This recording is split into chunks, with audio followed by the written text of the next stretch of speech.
Idol, hindi ka pa babalik sa pag-arte, babalik ka. For inquiries, just message DMYF Sarina Agassi at excited kami makatrabaho kayo, shows, pelikula, TV, hosting, magra-rap, concert, or hosting, or commercials. Idol, ba't marami nang babash sa'yo?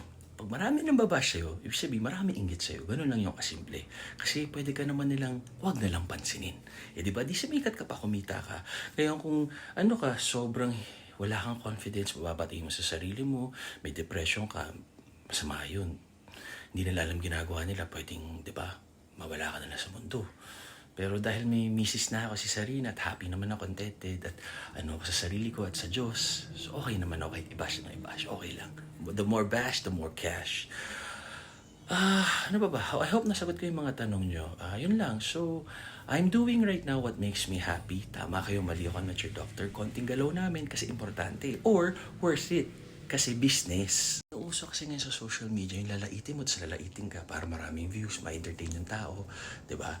And then, yung mga rap na freestyle na minimemorize naman nila the day before, kaya ko yun live kahit lahat pa sila sabay-sabay. Basta okay yung budget, yung bayad. Ganun din sa taping. Tapos, ba't kami binabash? Kasi nga, inggit. Di nila kayang ginagawa namin. Sana sila nakaisip. Okay lang yun. Walang problema.